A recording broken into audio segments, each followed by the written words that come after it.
Aujourd'hui, on va voir les principales fonctions de la chimie organométallique. Donc, les principales fonctions de la chimie organométallique correspondent à la liaison métal-ligand. Donc, cette liaison possède trois composantes.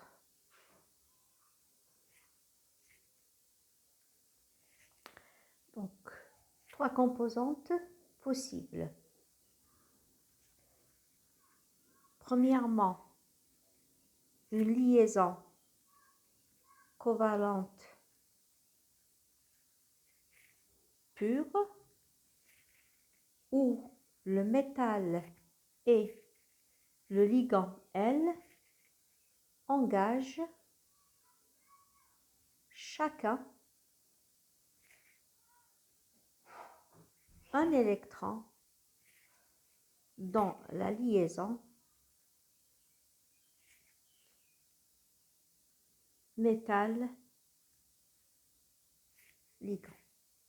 Exemple, vous avez MCl, par exemple, M-méthyle, MH, etc.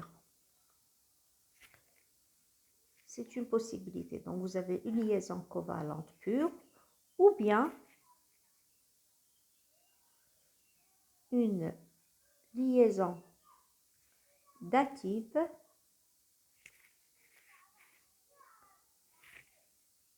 où le métal reçoit deux électrons apportés par le ligand. Exemple, vous avez M-phosphine, PPH3, ou bien M-carbonyle, CO. Donc, je vais la représenter par une flèche. MCO, M triple liaison alcyne, alcène, etc. Donc, dans les deux cas, c'est-à-dire covalente pure ou dative, il s'agit d'un recouvrement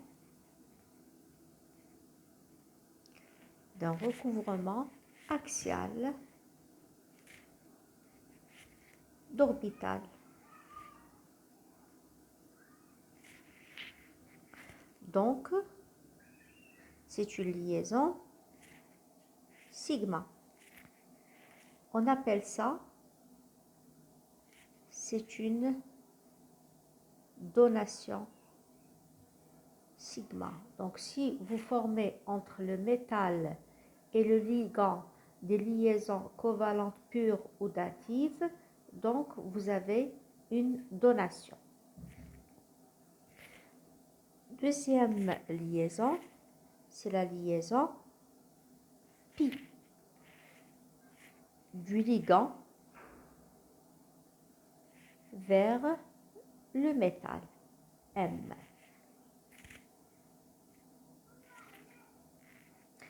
Donc, comment elle s'établit cette liaison? Donc, s'établissent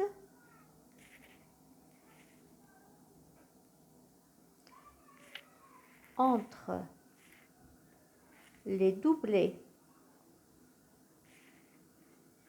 non liants du ligand vers le métal M.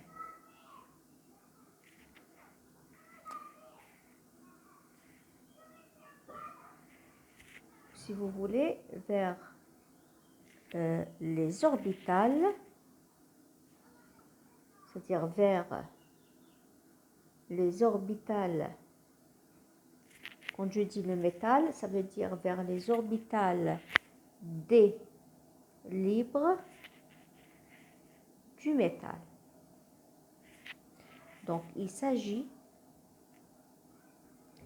d'un recouvrement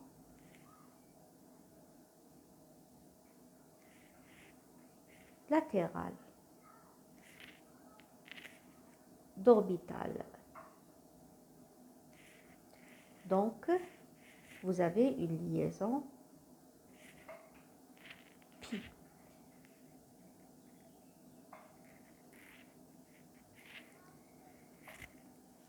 Troisièmement, une liaison pi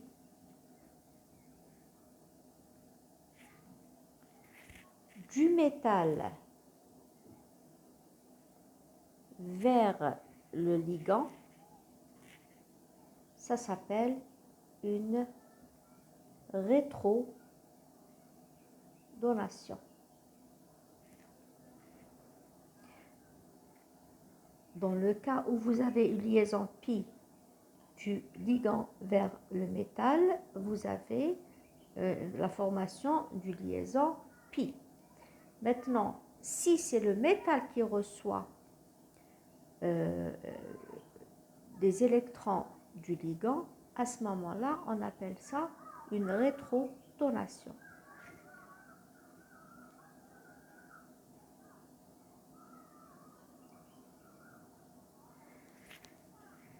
Il faut que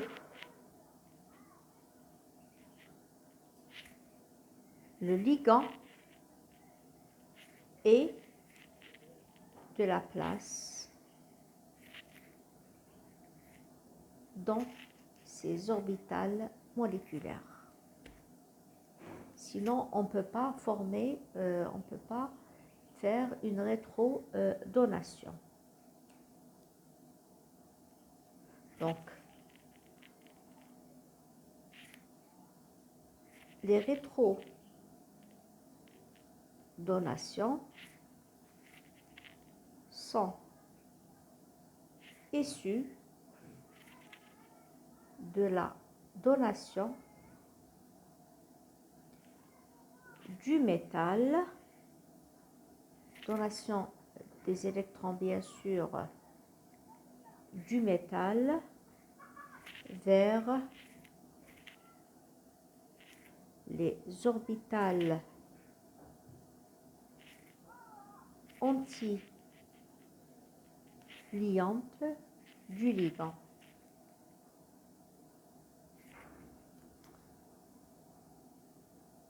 Donc, c'est le modèle, ce qu'on appelle le modèle de Dewar-Donkinson.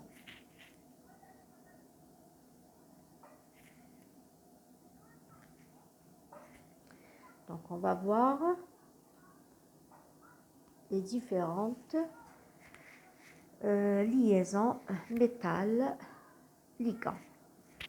Premièrement, 3 ans, on va commencer par les hydrures.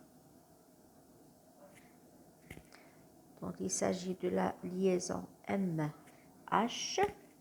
Donc, le H, hydrogène, il porte 2 électrons. Donc, on appelle ça une liaison hydrure.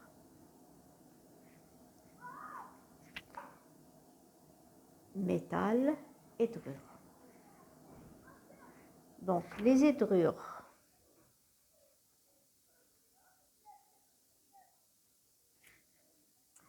stabilisent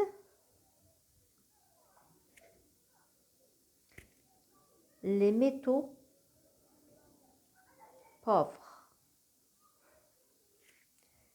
en électrons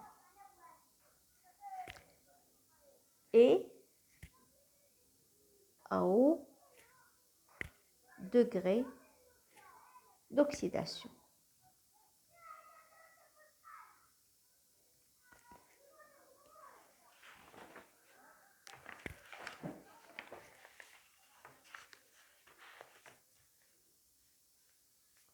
Donc, il faut savoir que les hydrures sont des ligands sigma donneurs.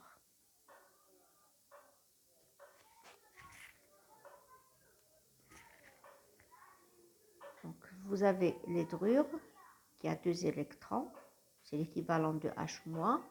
Vous avez ici le métal. Donc, bien sûr, le métal, il a des orbitales D vides pour recevoir les électrons de l'hydrogène. Donc, qu'est-ce qui se passe? Les 2 électrons de l'hydrogène vont former une liaison sigma avec le métal. Donc là, vous avez, si vous voulez, une liaison dative. Donc, c'est une liaison sigma.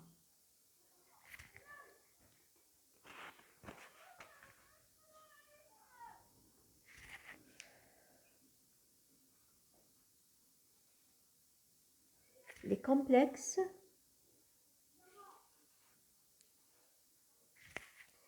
hydrures, vous en avez 2 types. Vous avez MH où H est terminal, d'accord, ou vous avez le cas où le H forme un pont avec le métal. Donc là, vous avez un pont.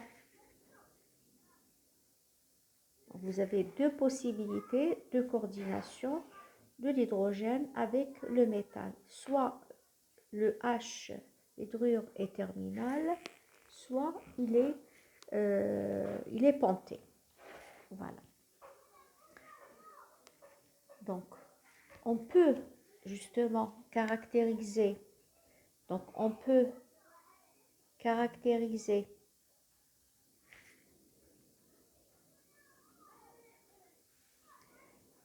les 2 hydrures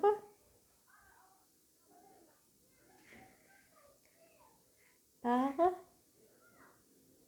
infrarouge. Donc, si vous avez un hydrure terminal,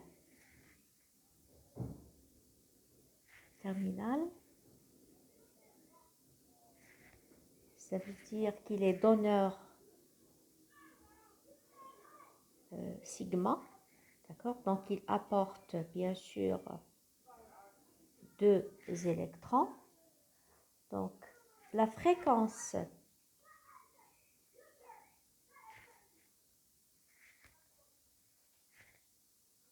sigma, nu en centimètres moins 1 se situe entre 2200 jusqu'à 1600 centimètres moins 1. Donc, si vous avez un hydrure terminal, donc il est caractérisé en infrarouge par une bande de vibration qui se situe entre 2200 et 1600 centimètres moins 1. C'est une bande de vibration faible. Donc, elle n'est pas très intense. On peut aussi le caractériser en RMN du proton. Donc, le signal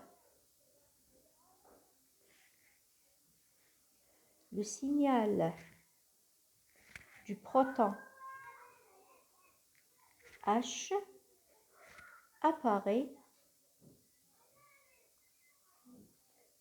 entre 5 et 25 ppm selon, ça varie selon le métal.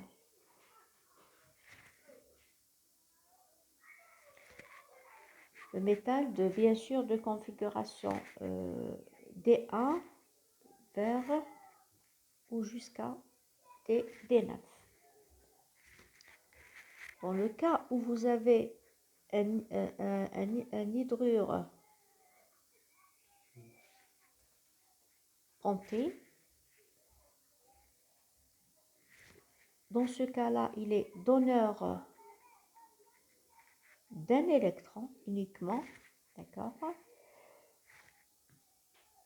Il est toujours donneur d'un électron. Il forme des liaisons sigma. Donc, si on veut le caractériser en infrarouge, la fréquence nu de vibration nu apparaît entre 1600 jusqu'à 800 cm moins 1. Et c'est une bande large, contrairement à les drures terminales. Donc on peut les distinguer. On peut noter aussi que les hydrures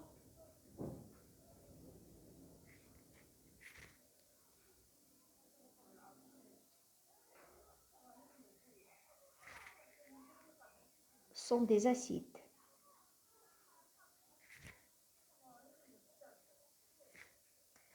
En plus, ils sont des acides.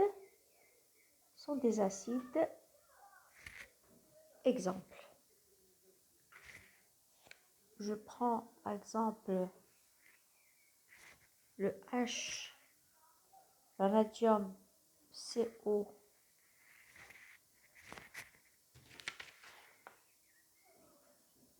8, sans pKa. Il n'y a pas de pKa, donc c'est un acide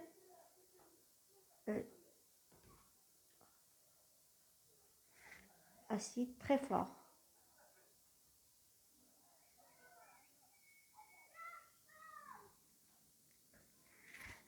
Un autre exemple, je prends le H hydrure MnCO5,